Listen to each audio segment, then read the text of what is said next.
আজকে ব্যাংকে টাকা চেক করতে গিয়ে যা হলো না, শেষ পর্যন্ত না দেখলে কিন্তু চরম মিস করবে। সকাল সকাল ঘুম থেকে উঠতেই আব্বু হাতে ধরিয়ে দিল পটল আর লাউয়ের বস্তা, বলল, যা বাজারে গিয়ে বিক্রি করে আয়। অগত্যা বাইকটা নিয়ে বেরিয়ে পড়লাম দোকানে বেচতে।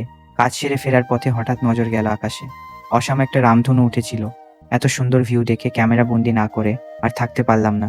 বাড়ি এসে স্নান খাওয়া সেরে ভাবলাম, স্কলারশিপের টাকাটা অ্যাকাউন্টে ঢুকলো কিনা, একবার ব্যাংক থেকে ঘুরে আসি। কিন্তু একা একা কি আর যাওয়া যায়? তাই সোজা গেলাম আমার বন্ধু ইব্রাহিমকে তুলতে।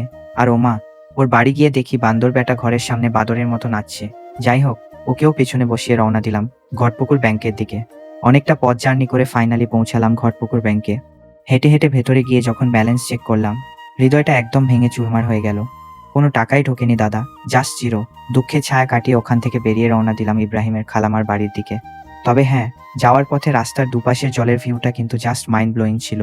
খালামাদের বাড়ি যাওয়ার পথে একটা দোকানে দাঁড়িয়ে ইব্রাহিম হুট করে খাবার দাবার কেনা শুরু করলো। আমি তো হেসেই অস্থির। বললাম, ছোটবেলায় তো কোনোদিন খালামার বাড়ি যাওয়ার সময় খাবার ইনসনি। ছেলেটা এখন সত্যি সত্যি বড় হয়ে গেছে রে। আসলে সত্যি বলতে কি, জীবনের রাস্তাগুলো যত দীর্ঘই হোক না কেন, পাশে যদি এমন একটা পাগল বন্ধু থাকে, তবে হাজারো দুঃখের মাঝেও হাসি মুখে পথ চলা যায়। কারণ বন্ধুদের সাথে কাটানো এই মুহূর্তগুলোর মজাই একদম আলাদা।